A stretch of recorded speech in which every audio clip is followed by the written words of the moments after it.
Assalamu alaikum. I am Mohammad Masood, Bachelor of Computer Science from Virtual University of Pakistan.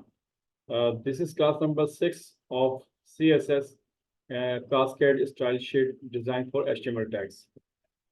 Today we will discuss some other topics and create new website. आज हम इस class के अंदर जो नए tags हैं, ये tags को हम लास्ट टाइम क्लास में देख चुके हैं, लेकिन थोड़ा सा इसको हम डिफरेंट स्टाइल में देखेंगे और एक नई वेबसाइट क्रिएट करेंगे और उसी वेबसाइट को लेकर चलेंगे ताकि हम एक वेबसाइट जो है वो क्रिएट कर सकें। आप देख सकें कि जो कुछ हमने पढ़ा है अब तक, HTML टैग्स पढ़े हैं हमने और CSS पढ़ी है, इनको यूज़ करते हुए एक वेबसाइट भी क्रिएट करेंगे ताकि आप जो प्रैक्टिकली जो है, प्रोफेशनली जो है, एक वेबसाइट के साथ डिज़ाइन कर सकते हैं। और इसी को आगे चलते हुए इंशाल्लाह हम चाहेंगे तो इसको वेबसाइट से वेब एप्लीकेशन में भी कन्वर्ट कर देंगे। तो जनाब, आज हम जो टैग पढ़ेंगे ये पहले हम देख चुके हैं, लेकिन इसको अब एक नए अंदाज से देखेंगे। Header, navigation, aside, section, article, main, ये डिफरेंट टैग्स हैं। इनको सेमेंटिक टैग्स कहते हैं, ये मीनिंगफुल टैग्स हैं। और CSS के अंदर जो हम प्रॉपर्टी इस्तेमाल करेंगे वो फ्लैक्स प्रॉपर्टी है जिसको इस्तेमाल किया जाएगा। बाकी प्रॉपर्टीज जो है, मार्जिन, डिस्प्ले वगैरह, वो हम यूज़ कर चुके हैं, उसको भी हम साथ साथ देखेंगे और हम एक वेबसाइट क्रिएट करेंगे। ठीक है जनाब, तो हम चलते हैं जनाब इन टैग्स को यूज़ करते हुए और CSS को यूज़ करते हुए। और आज ही के दिन हम जो है, चूँकि हम इससे पहले हम इनलाइन CSS और इंटरनल CSS पढ़ चुके हैं, और आज हम जो है एक्सटर्नल CSS को भी इंट्रोड्यूस करवाएंगे कि कैसे यानी कि जो इंटरनल CSS होती है उसको कैसे कन्वर्ट कर सकते हैं हम एक्सटर्नल CSS के अंदर, या एक्सटर्नल CSS क्या होती है। ठीक है जनाब, तो जनाब सबसे पहले तो आप एक फोल्डर बना लीजिए। आप कहीं पर भी C ड्राइव के अंदर मैं फोल्डर बना रहा हूँ और यहाँ पर फोल्डर का नाम मैं रख देता हूँ माई वेब साइट .com। ठीक है, ये देखें मैंने एक फोल्डर बनाया है माई वेब साइट .com। तो ये काम के लिए तो सारा काम जो करेंगे माई वेबसाइट .com के अंदर ही करेंगे। किस तरह से काम करते हैं, किस तरह से आप एक वेब एप्लीकेशन या वेबसाइट डेवलप करते हैं, उसको एक प्रॉपर तरीके से आप देखते भी जाएंगे। ठीक है, इसको मिनिमाइज कर दीजिए। अब आइए अपने VS कोड की तरफ। तो जनाब VS कोड के अंदर सबसे पहला काम क्या करना है, अपना ओपन फोल्डर सेलेक्ट कर लीजिए। यहाँ से करना चाहें यहाँ से कर लीजिए, या आप ऊपर फाइल में जाके भी आप जो है ओपन फोल्डर सेलेक्ट कर सकते हैं। तो अपना फोल्डर सेलेक्ट कर लीजिए सबसे पहले C ड्राइव के अंदर माई वेबसाइट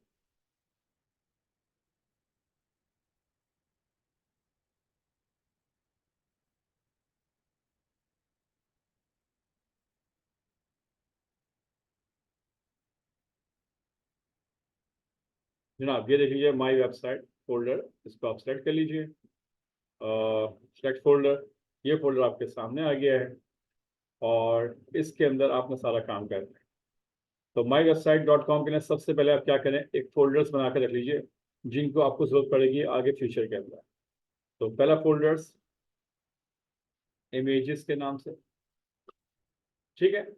दूसरा फोल्डर्स, याद रखिए सब फोल्डर जो है माई वेबसाइट .com के अंदर है। दूसरा फोल्डर CSS के नाम से, ठीक है। इसी तरह से तीसरा फोल्डर्स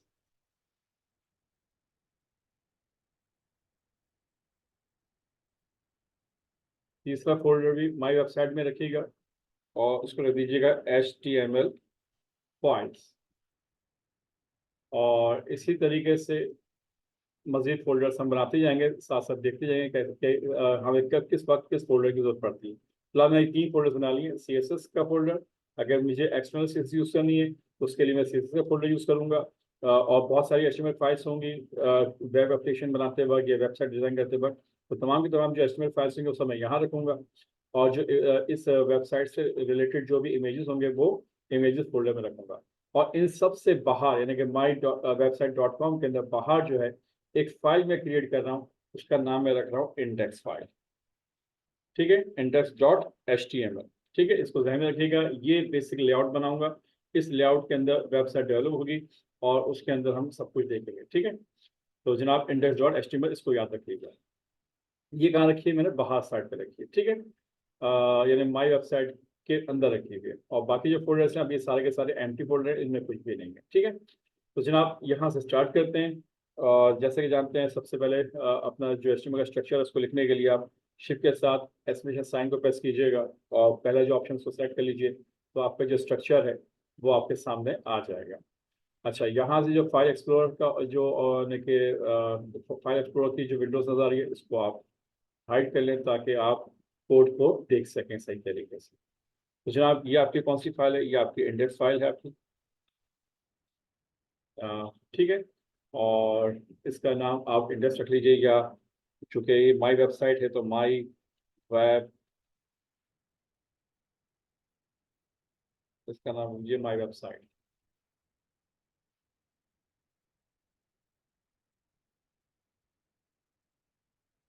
ठीक है जनाब, ये टाइटल लिखा हुआ आ गया। अब इसके बाद बॉडी के अंदर सबसे पहले बॉडी में क्या काम करना है जनाब? बॉडी में सबसे पहले आपने कहा आपके पास क्या होगा? हेडर होगा। एक बार याद रखिएगा, हेडर एक क्या है? कंटेनर है। ठीक है, कि इसके अंदर जो हेडिंग के लिए जो भी एलिमेंट रखेंगे वो हेडर के कंटेनर में रखेंगे। इस तरह से हेडर के बाद मैं क्लियर हूँ, नेविगेशन बार, नेविगेशन होगा इसके अंदर। ठीक है,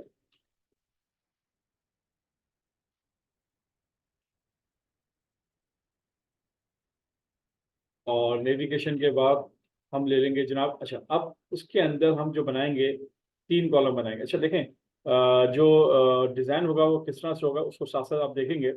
मैं फिलहाल इसको इस तरह से ले रहा हूँ कि टॉप के ऊपर 2 हॉरिजॉन्टल जो होंगी वो मतलब कंटेनर होंगे, एक होगा नेविगेशन का और एक हेडर का। एक ले लेता हूँ जनाब, अब मैं यहाँ पे ले रहा हूँ मेन। इस मेन के अंदर याद रखिएगा 3 कॉलम बनाऊंगा मैं। एक कॉलम बना रहा हूँ जनाब मैं आज साइड का, इसको कहेंगे लेफ्ट साइड के तौर पर। ठीक है, एक होगा हमारे पास सेक्शन का, जिसमें कंटेंट एरियाज होगा सारा, और एक होगा जो जनाब हमारे पास आर्टिकल। ठीक है जनाब, तो जनाब ये होगा आज साइड हो गया, सेक्शन हो गया और आर्टिकल हो गया। ठीक है जनाब, और इस मेन के बाहर जो है वो हमारे पास क्या है? फुटर। इस तरह से काम करें। ठीक है, ये लेआउट है। इस लेआउट को मैं थोड़ा दिखा दूं कि लेआउट किस तरह से मैं बनाना चाहता हूँ। समझ लीजिए इसको आप। जैसे कि आप जब जाएंगे ब्राउजर के ऊपर, तो जहाँ चूंकि आप मेरी जो वेबसाइट है अगर इसको नोट करें आप, इसके अंदर अगर देखें तो देखें टॉप के ऊपर क्या हेडर है। मैं इस तरह से हेडर बनाना चाहता हूँ टॉप के ऊपर। ये आपके पास क्या है? ये नेविगेशन बार है। ये इस तरह से नेविगेशन बार बनाना चाहता हूँ। अच्छा, ये क्या आपके पास? लेफ्ट साइड, यानी कि इसको मैंने लिखा हुआ आज साइड के तौर पर लिया हुआ है। ये है लेफ्ट साइड। अच्छा, ये जो पूरा एरिया जिसमें तमाम कंटेंट डिस्प्ले होंगे, इस वक्त आपके पास स्लाइडर है या अबाउट अस आएगा, तो इस सारे एरियाज के अंदर आएंगे, या आप कंटेंट अस करेंगे, ये सब इसके अंदर आएगा। तो ये जो पूरा एरिया है इसको मैंने रखा हूँ क्या? सेक्शन बना। ठीक है, ये सेक्शन हो गया। और जो आपका राइट साइड है, ये राइट साइड का जो एरिया होगा, ये राइट साइड का एरिया, ये जो होगा ये आपके लिए मैं रख रहा हूँ आर्टिकल के तौर पर। ठीक है, और जो सबसे लास्ट में है ये रखूंगा मैं फूटर के तौर पर। इस तरह से मैं एक लेआउट बनाना चाहता हूँ ताकि आपकी वेबसाइट इस तरह से बन सके। ठीक है, और इसी वेबसाइट को आप चाहें तो कन्वर्ट कर लीजिए वेब एप्लीकेशन के अंदर, और बहुत सारे काम इसका आप कर सकते हैं। ठीक है, तो ये चीज़ ध्यान में रखिएगा आप। तो जनाब, ये असाइड हो गया, सेक्शन हो गया, आर्टिकल हो गया, और फुटर जो है बाहर हो गया। ये तो आपने जो कुछ डिजाइन किया, इसको मैं रन करके दिखाता हूँ कि ये प्रोग्राम किस तरह रन होगा। अभी आपको सामने कुछ भी नजर नहीं आएगा क्योंकि ये कंटेनर बना तो लिए, लेकिन अभी अभी इन कंटेनर की सही सेटिंग अभी हुई नहीं है, वो हम करेंगे CSS की मदद से। तो जनाब, मैं अगर यहाँ पर व्यू करता हूँ और कमांड प्लेट पे जाकर इसको रन करता हूँ, तो देखें रन किस तरह से होता है।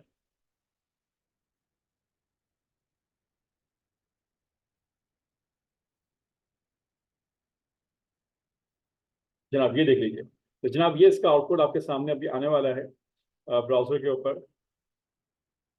तो जनाब देखें, ये ब्राउजर पे आपके पास आउटपुट है, और इसके देखिए टाइटल में से लिखा है माई वेबसाइट। अभी तक तमाम जो मैंने कंटेनर यूज किए हैं वो यहाँ पर कुछ नजर नहीं आ रहा। अब इन कंटेनर को मैं देख लेते हैं कैसे कैसे बना। अच्छा, मैं शुरू के अंदर इंटरनल CSS इस्तेमाल करूंगा, फिर बाद में इसको मैं कन्वर्ट कर दूंगा एक्सटर्नल CSS के अंदर।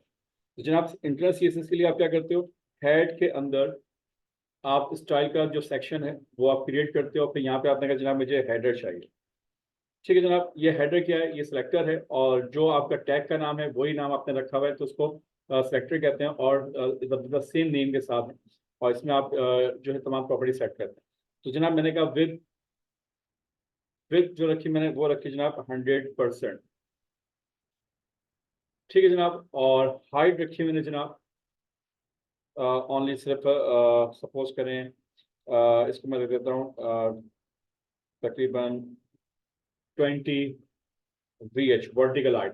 अच्छा वर्टिकल हाइट एज्यूम कर लीजिए कि हमारे पास 100% यानी कि 100 है, तो उसमें से मैंने 20% जो है वो मैंने हेडिंग के तौर पर हेडर के तौर पर मैंने लिया है। ठीक है, और इसका बैकग्राउंड कलर ले लेते हैं जनाब ब्लू कलर।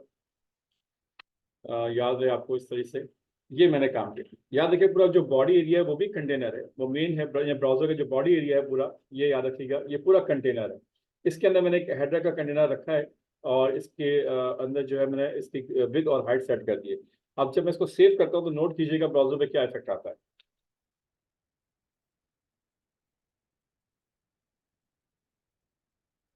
ये देख लीजिए हेडर आपके सामने आ गया है, ये है आपका हेडर। ठीक है। अच्छा इसी तरह से अगर आप चाहते क्या है कि आप देखेंगे ऊपर वाइट एरिया आपके सामने आ रहा है, तो चाहते क्या है कि बॉडी का पूरा एरिया रिजर्व हो, तमाम के तमाम एलिमेंट जो हैं वो उनके अंदर कोई मार्जिन ना हो, कोई पैडिंग ना हो। जैसे कि आप जानते हैं कि हर एलिमेंट अपना एक मार्जिन और अपना बॉर्डर मार्जिन और पैडिंग रखता है। तो आपने क्या कहा जनाब, यूनिवर्सल आपने एक सिलेक्टर बनाया और उसने कहा जनाब पैडिंग जो होगी वो 0 है और मार्जिन जो है वो भी आपने कहा 0 है। ठीक है। और एक और चीज ले लीजिए आप, वो उसको कहते हैं हम बॉक्स बॉक्स साइजिंग, और इसमें हम चूज कर लेते हैं बॉर्डर बॉक्स, ताकि यानी कि हर एलिमेंट जो है वो अपने फिक्स साइज के अंदर ही रहे, उससे एक्स्ट्रा कोई साइज कोई बॉर्डर का या पैडिंग का इस्तेमाल ना करे। तो ये तीन प्रॉपर्टी फिलहाल मैंने कहा कि यूनिवर्सल कर ली तो हर एलिमेंट पे ये अप्लाई हो जाएंगे। तो देखें इसका फर्क क्या है, नोट कीजिएगा यहाँ पर खास तौर पर ऊपर देखें जो वाइट एरिया आ रहा है, जैसे मैं सेव करूंगा तो देखें वाइट एरिया कंप्लीट खत्म हो गया और कंप्लीटली जो हेडर है वो ऊपर टॉप पे आ चुका है। ठीक है, ये तो था आपका हेडर। अब आइए हम बात करते हैं नेविगेशन की। तो नेविगेशन के अंदर क्या लिखा हमने, वही कहा विद जनाब और विद 100%,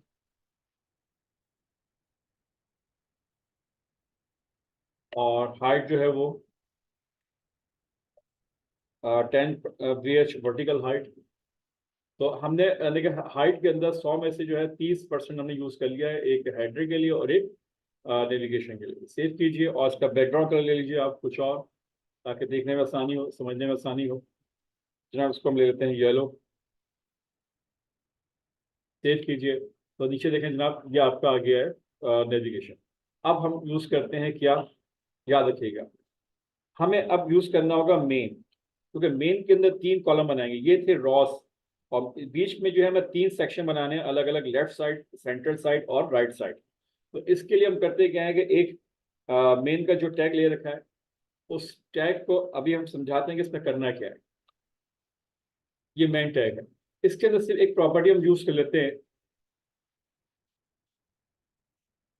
वो है फ्लैक्स प्रॉपर्टी। ठीक है, ये फ्लैक्स प्रॉपर्टी क्या है इसको मैं समझाता हूँ। इसमें डिस्प्ले के अंदर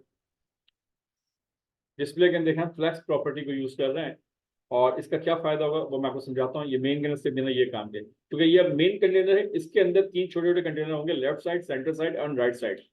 अब मैं बनाता हूँ आज साइड के लिए। तो जनाब आज साइड आपने कहा, और आज साइड के लिए आपने विड्थ दे दी आपने 20%, हाइट दे दिया आपने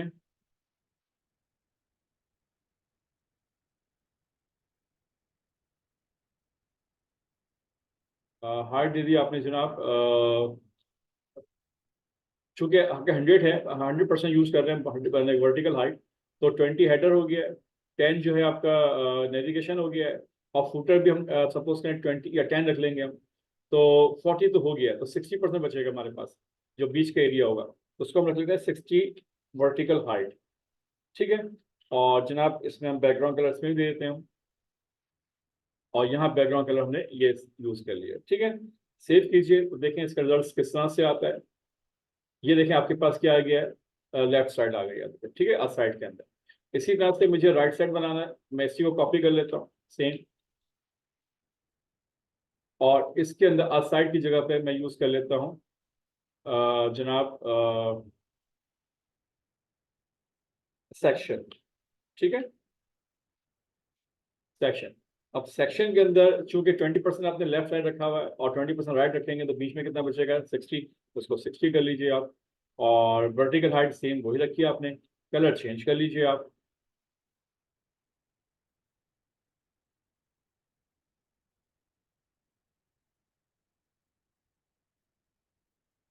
ठीक है, आप इसको सेव कीजिए। तो जैसे ही सेव करेंगे तो इसका फर्क को समझाता हूँ। देखें ये इसके सामने आ गया, ये किस वजह से आ रहा है। अगर ये डिस्प्ले फ्लैक्स में ना करूँ, याद रखिएगा, तो ये आउटपुट फिर कहाँ पे आएगा। देखें फिर आउटपुट ये कहाँ रहा है, नीचे आ रहा है। याद रखिए हर एलिमेंट जो है, खास तौर पर बहुत दो एलिमेंट्स, कुछ एलिमेंट्स होते हैं जो पूरी पूरी यानी कि ब्लॉक लेवल होते हैं, यानी पूरी पूरी लाइन रिजर्व करते हैं। तो याद रखिएगा कि जो सेमेंटेड टैग हैं, हेडर है, असाइड है, या सेक्शन है, ये जितने भी टैग्स हैं ये बेसिकली क्या है, पूरी पूरी लाइन रिजर्व करते हैं। तो अगर आपने असाइड, आपने सिर्फ इतना एरिया यूज किया है, तो याद रखिएगा बाकी जो राइट साइड का एरिया है, बाकी वो जो है वो यूज नहीं हो पाएगा, वो इसके लिए रिजर्व है। तो इस चीज को खत्म करने के लिए हम कहते हैं कि जो मेन कंटेनर होगा, यानी कि जो तीन हम इस पर कॉलम बनाएंगे, जो मेन कंटेनर होगा, इसके अंदर हम क्या करेंगे, इसको हम कर लेंगे डिस्प्ले फ्लैग्स। तो इससे क्या फायदा होगा कि जो इसके जो सामने के जो एरिया है, वो उसको फ्री मिलेगा दूसरे एलिमेंट को, तो दूसरा एलिमेंट जो होगा वो उसके सामने आ जाएगा। तो इस तरह से इसको हम फ्लैक्स कर लेते हैं। तो देखें इसके फर्क से क्या हो गया कि जो नीचे का एलिमेंट्स है वो देखें इसके सामने आएगा। ठीक है, तो जितना वो एरिया यूज होगा सिर्फ वही यूज होगा, उसके बाद के जो फ्री एरिया होगा वो यानी कि पहले एलिमेंट जो भी होगा उसको वो कंप्लीटली रिजर्व नहीं कर पाएगा। ठीक है, तो ये सेक्शन हो गया। आप इसी सेक्शन के अंदर एक आर्टिकल था, इसको कॉपी कर लेते हैं। और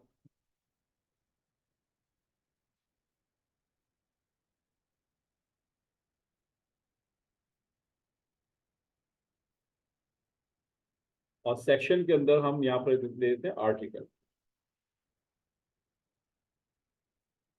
और इस आर्टिकल के अंदर यहाँ पर 20%, जो राइट साइड है उसमें 20% चाहिए। और ये वर्टिकल हाइट वही है, कलर चेंज कर लेते हैं सिर्फ।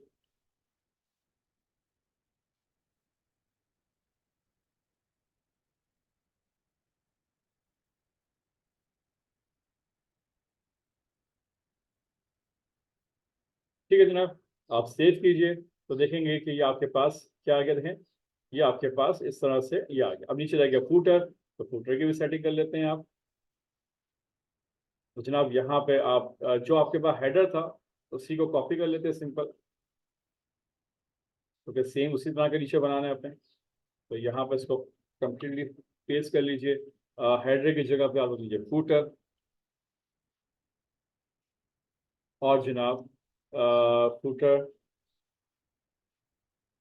और यहाँ पर देखें इसकी बेस 100% है, हाइट 10 कर लीजिए आप।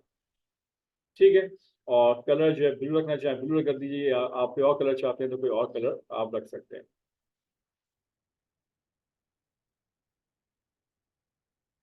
ठीक है जनाब, अब इसको सेव कीजिए। तो देखें जनाब ये आपका फूटर आ गया। तो अगर इसको मैं फुल साइज में अगर देखना चाहूँ तो किस तरह नजर आएगा, देख लीजिए। इसको मैं ब्राउजर को फुल स्क्रीन पे देख रहा हूँ।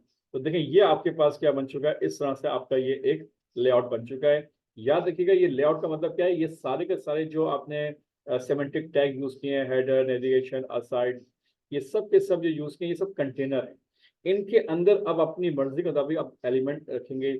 आप इसमें इमेजेस बनाना चाहें इमेज बनाइए, इसके अंदर आप कोई हेडिंग देना चाहते हैं हेडिंग दे दीजिए, इसके अंदर कोई पैराग्राफ लिखना चाहें कोई पैराग्राफ लिख दीजिए, इसके अंदर आप कोई भी मतलब कोई वीडियो देना चाहते हैं वो आप कर सकते हैं। कोई भी काम इसमें आपने करना है तो आप इसमें एलिमेंट अपने हिसाब से एडजस्ट कर सकते हैं। तो ये बेसिक कॉन्सेप्ट था। और इसका सबसे बड़ा फायदा ये होगा इस लेआउट बनाने का, आपको मैं समझाता हूँ इसको। देखिए अगर ये लेआउट जो आपके सामने है इस वक्त, इसका साइज को देखें कम या ज्यादा करें, तो इसका जो लेआउट है बिल्कुल फिक्स आपके स्क्रीन पे आ रहा है। यानी स्क्रीन, अब आप इस वेबसाइट जो भी बनाएंगे आप इस लेआउट के जरिए, तो याद रखिएगा उसके लिए स्क्रीन की जो रेजोल्यूशन है वो मायने नहीं रखेगी, या स्क्रीन का साइज जो है वो मायने नहीं रखेगा। जैसा भी स्क्रीन का साइज हो उसके ऊपर ये ऑटोमेटिकली एडजस्ट हो जाएगा। तो ये एक सबसे अच्छा इसका बेसिक कॉन्सेप्ट है। तो इस सिंपल तरीके से मैंने ये आपको क्या किया है, एक पूरा जो है वो एक लेआउट बना के दिखा दिया वेबसाइट का कि किस तरह से ये वेबसाइट आप बनाएंगे। ठीक है जनाब, तो ये एक कॉन्सेप्ट हो गया। उसमें मैंने फ्लैक्स, असल जो कॉन्सेप्ट है फ्लैक्स का है, फ्लैक्स प्रॉपर्टी ने ये सारा काम किया है। याद रखिएगा बहुत इंपॉर्टेंट प्रॉपर्टी है, और फ्लैक्स की वजह से बहुत सारे आप कंटेनर जो है बड़े अच्छे तरीके से उसको मेंटेन कर सकते हैं। ये फ्लैक्स प्रॉपर्टी में इंशाल्लाह आपको आगे फर्दर मजीद मैं डिस्क्राइब करूंगा। अभी फिलहाल इसको इतना रखिए कि फ्लैक्स से क्या हुआ कि जो आगे के जो एलिमेंट्स होते हैं, जिस जगह पे आप कोई ऐसा एलिमेंट यूज करते हैं जो पूरा ब्लॉक लेवल होता है, तो उसको क्या करता है, ब्लॉक लेवल खत्म कर देता है, उसको सिर्फ इन लाइन रख देता है।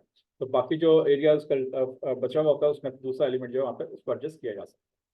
ठीक है जनाब, तो फ्लैक्स को हम आगे मसीह और देखते रहेंगे। अब सिर्फ हमने समझाना क्या है, ये सारा काम मैंने जो किया है, ये लेआउट जो बनाया है, ये मैंने इंटरनल CSS से बनाया है। अब अगर मैं इसको एक्सटर्नल CSS यूज करना चाहूँ तो कैसे करूँगा? तो जनाब मैंने इस तमाम के तमाम जो CSS मैंने प्रॉपर्टी यहाँ लिखी हुई थी, इन सब को मैंने यहाँ से हटा दिया। ठीक है, Ctrl+X से मैंने कट किया। और याद रखिएगा जो मैंने, अच्छा जब करने के बाद यहाँ पर मैंने गया CSS के अंदर, अब ये मैं एक फाइल फोल्डर क्रिएट किया हुआ CSS का, इसके अंदर याद रखिएगा, इसके अंदर मैं क्या करूँगा, एक नई फाइल क्रिएट करूँगा और इसका नाम रख देता हूँ। चूंकि इस फाइल का इस जो CSS नाम है, ये जो फाइल है ये इंडेक्स फाइल है, तो इसका नाम मैं रख देता हूँ index.css। जब index.css मैंने रखा हुआ है तो ये आपको एक ब्लैंक एरिया मिलेगा और तमाम की तमाम जो प्रॉपर्टी मैंने वहां अप्लाई की थी वो यहाँ मैंने पेस्ट कर दी। तो जनाब अब ये तमाम की तमाम प्रॉपर्टी का एक अलग फाइल के अंदर है, index.css के अंदर। ठीक है, ये बात ध्यान में रखिएगा, index.css के अंदर। अच्छा, ये सारी प्रॉपर्टी यहाँ पे आ चुकी हैं, इसको सेव कर लीजिए। अच्छा, यहाँ पर क्या है index.html, यहाँ तो कुछ भी नहीं रहा, यहाँ तो सिंपल से अब आपके पास एलिमेंट्स हैं, यहाँ पर कोई ऐसी चीज नहीं बनेगी। अब मैं यहाँ पे क्या करता हूँ, सिंपल अच्छा जब मैं ये काम करता हूँ और यहाँ से CSS हट चुकी है, अगर मैं इस पेज को रिफ्रेश करता हूँ, इंडेक्स फाइल को, index.html को, और सेव करके देखेंगे तो देखें आपका सारा जो रिजल्ट है सब गायब हो चुका है, मतलब कुछ नजर नहीं आएगा। ये एलिमेंट्स तो वैसे के वैसे बने हुए हैं जैसे बने हुए हैं, ये एलिमेंट्स वैसे ही है, हेडर भी है, नेविगेशन भी है, मेन के अंदर देखें 3 कॉलम बनाए हुए हैं, एक साइड का है, एक सेक्शन का और एक आर्टिकल का, सब बने हुए हैं, लेकिन इसका कोई रिजल्ट आपको सामने नजर नहीं आ रहा क्योंकि इसकी CSS क्या हो चुकी है, वो हट चुकी है, वो इस पर अटैच नहीं है। अब इसको कैसे अटैच करेंगे? With the help of external CSS। तो स्टाइल के टैग के अंदर आपने करना क्या है, आपने यूज करना है @ और यहाँ यूज करेंगे आप इम्पोर्ट। ठीक है, आपने इम्पोर्ट ये लिखा आपने, और यहाँ पर डबल कोटेशन में आप आपकी फाइल कौन सी देखें, CSS फाइल है। इस CSS में कौन सी फाइल है जनाब, index.css। ये बहुत सिंपल तरीका बता रहा हूँ मैं, आपने उस फाइल को इंपोर्ट कर लिया है इसके अंदर। ठीक है, और इसको सेव कर दीजिए आप। जैसे इसको सेव करेंगे तो देखिए आपकी पूरी वेबसाइट ओके हो गई। ये है एक्सटर्नल CSS कॉन्सेप्ट। के एक्सटर्नल CSS फाइल का मतलब क्या है कि आप जो CSS आप इंटरनल CSS यूज कर रहे थे उसको आपने क्या किया, एक अलग फाइल में सेव कर दिया, और उस अलग फाइल में सेव करने के बाद आपने उसको यहाँ पर इस्तेमाल कर लिया और इस फाइल का इसको यहाँ पर अटैच कर लिया। ठीक है, तो ये कॉन्सेप्ट था एक्सटर्नल CSS का। ठीक है, और आखिर में सेमीकोलन लगा दीजिएगा, इससे आसानी हो जाएगी कि यहाँ पर आपने क्या किया है, एक यानी कि एक्सटर्नल CSS को आपने इसमें इंक्लूड कर लिया। इंपोर्ट का मतलब क्या, इंक्लूड करना, इंक्लूड कर दिया, इंपोर्ट कर लिया इसके अंदर। तो अब आपकी फाइल यहाँ पर मौजूद है, देखिएगा, अब नोट कीजिएगा ये CSS फाइल यहाँ पर है। ठीक है, इसकी ये CSS ये मौजूद है। मिसाल के तौर पर मैं चेंजिंग करता हूँ, मैं बैकग्राउंड कलर जो हेडर का था वो ब्लू कलर था, उसको मैं सपोज करें मैं रख लेता हूँ रेड कलर कर लेता हूँ, सपोज करें, तो ये रेड कलर कर लिया मैंने। इसको सेव कर लेता हूँ, यहाँ पर ये फाइल सेव हो गई है। अब जब मैं इंडेक्स फाइल पे आता हूँ, ये इंडेक्स फाइल जो HTML, इसको जब मैं सेव करूंगा तो देखें आपका जो टॉप का कलर है हेडर का, जो कलर है वो रेड कलर हो गया। तो जो भी कुछ CSS में चेंज करेंगे एक्सटर्नल फाइल के अंदर, चूंकि आपने इस फाइल के अंदर जो आपकी फाइल है ये इसमें इंक्लूड हुई हुई है, इंपोर्ट हुई हुई है, और जब इसको सेव करेंगे तो इसका रिजल्ट आपको वहाँ पर नजर आता रहेगा। तो इस तरह से ये 2 डिफरेंट फाइल्स हो गई। याद रखिएगा index.css एक अलग फाइल है जिसमें CSS रखी हुई है आपने, और index.html जो है ये आपकी फ्रंट हैंड है जो आपने डिजाइन किया, इसमें HTML के टैग्स है सिंपल। तो इस तरह से आप एक्सटर्नल फाइल को आप इस तरह से यूज कर सकते हैं, एक तरीका तो ये। अच्छा, दूसरा तरीका ये है कि आप यहाँ से ये ना करें, बल्कि इसमें एक ऑप्शन और भी होता है, लिंक। आप लिंक के जरिए भी आप सारा काम कर सकते हैं। जनाब ये स्टाइल शीट है, इसमें यह है कि आपको लिंक लिखिए आप और स्टाइल शीट दीजिए, रेफरेंस दे दीजिए क्या जनाब के CSS के फोल्डर में index.css की फाइल मौजूद है, आप ये कर दीजिए। जब ये काम करेंगे तो इस तरीके से भी आप जब इसको सेव करेंगे तो आप इस तरीके से भी, अच्छा इसमें फ़ायदा ये होता है कि ये चूंकि HTML का टैग है तो इसमें आपको स्टाइल का टैग यहाँ पर रिजर्व लिखने की ज़रूरत नहीं पड़ती। स्टाइल के अंदर, ठीक है। इंपोर्ट में क्या होता है, कहना पड़ता है कि जनाब ये जो एरिया है, ये जो मैं यहाँ पे इंक्लूड कर रहा हूँ, ये CSS का एरिया होगा, तो फाइल उसमें एक तरह से कॉपी हो जाती है, याद रखिएगा। तो एक वो तरीका है और एक ये तरीका है। इस तरीके से भी आप करना चाहें तो आप कर सकते हैं। सेव कीजिए, देखें रिजल्ट आपका क्या आएगा। देखिए रिजल्ट आपका सेम आ रहा है। अब मैं फर्स्ट में CSS के अंदर जाता हूँ, चेंज कर दूँ कोई भी प्रॉपर्टी, दोबारा से उसको मैं ब्लू कलर कर देता हूँ। तो जनाब मैंने क्या किया, इसको ब्लू कलर कर लिया दोबारा से, तो ये ब्लू कलर हो गया। सेव कर लीजिए इसको, CSS फाइल सेव हो गई। जैसे ही CSS फाइल सेव होगी, इंडेक्स फाइल में आप जाके आप, अच्छा, जब CSS फाइल सेव करिए उसका फायदा ये होगा कि जब आप CSS में कोई जो भी चेंज करेंगे, तो याद रखिएगा उसका इफेक्ट फौरन नजर आ जाएगा आपको, क्योंकि आपने यहाँ पे जो है आपने लिंक लगा रखा है HTML फाइल के हिसाब से, याद रखिएगा। लेकिन अगर जब इंपोर्ट करेंगे आप, तो इंपोर्ट के अंदर आपको याद रखिए जो आपकी HTML फाइल है उसको जब सेव करेंगे तो उसका इफेक्ट जो आपको यहाँ पर नजर आ जाएगा, ठीक है। तो ये दोनों तरीके हैं, इन दोनों तरीकों से आप एक्सटर्नल फाइल इंक्लूड करने के, जो CSS फाइल है वो एक्सटर्नल CSS फाइल को आप इंक्लूड कर सकते हैं अपनी किसी भी HTML फाइल के अंदर। तो ये भी आपको आज मैंने कॉन्सेप्ट क्लियर कर दिया। तो जनाब ये तरीका था। अब इस कोड को जरा थोड़ा देख लीजिए ताकि समझने में आसानी हो जाए। मैं इसको दिखा दूँ।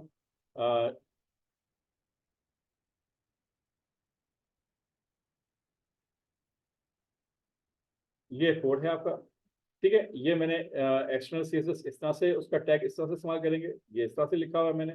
और जो इसका पहला तरीका था, अगर ये इस्तेमाल नहीं करना चाहते आप, इसकी जगह पे आप कुछ और यूज़ करना चाहते हैं, मैं आपको उसको कमेंट्स करना चाहता हूँ।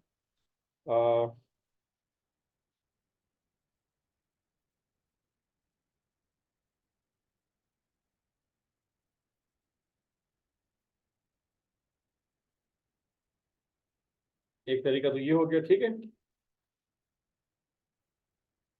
और दूसरा तरीका ये है कि आप स्टाइल यहाँ लिखिए आप, ठीक है।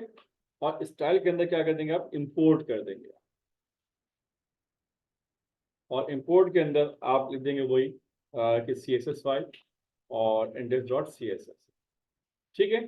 तो जनाब मैंने दो तरीके बता दिए, इन दोनों तरीकों को आप इस्तेमाल कर सकते हैं। या तो ये तरीका इस्तेमाल कर लें आप, अगर ये नहीं करना चाहते, ठीक है। ये भी आप यानी कि एक तरह से क्या है, इंक्लूड कर सकते हैं आप एक्सटर्नल CSS,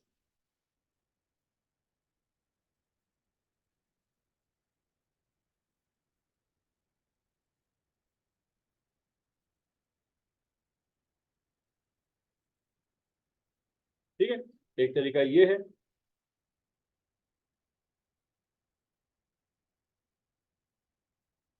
फर्स्ट मेथड, ठीक है, याद रखिएगा। तो इस तरीके से भी आप कर सकते हैं आप। और दूसरा तरीका ये है, आप इस तरीके से करना चाहें तो इस तरीके से भी कर सकते हैं। तो दोनों तरीके मैंने आपको समझा दिए हैं, इस तरीके से आप काम कर सकते हैं। इंशाल्लाह आगे इसी वेबसाइट को हम लेकर चलेंगे। ये जो हमने डिज़ाइन किया है इसी में हम पूरी वेबसाइट डेवलप करेंगे कि नेविगेशन बार बनाएंगे, इसके अंदर मजीद हम एलिमेंट स्टोर करेंगे ताकि आपको वेबसाइट बनते भी नजर आए प्रोफेशनली तौर पर, और इसको आप अपने तरीके से अपनी वेबसाइट डिज़ाइन कर सकें। तो जनाब आज के लिए इतना ही काफ़ी है। इंशाल्लाह नेक्स्ट क्लास में मुलाकात होंगे, इसी प्रोग्राम को कंटिन्यू करेंगे हम। तब तक के लिए अल्लाह हाफिज़।